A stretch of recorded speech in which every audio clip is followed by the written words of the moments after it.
Dubai से घर आजा माना कहनवा राजा जी। रतिया में हो रतिया में रोवे से जिया पर लहंगवा है राजा जी।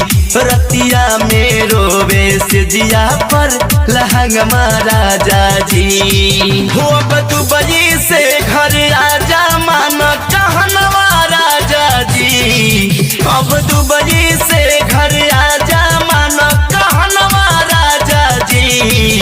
रतिया में हो रतिया में रोवे से जिया पर लहंगवा राजा जी। रतिया में रोवे से जिया पर लहंगवा राजा जी।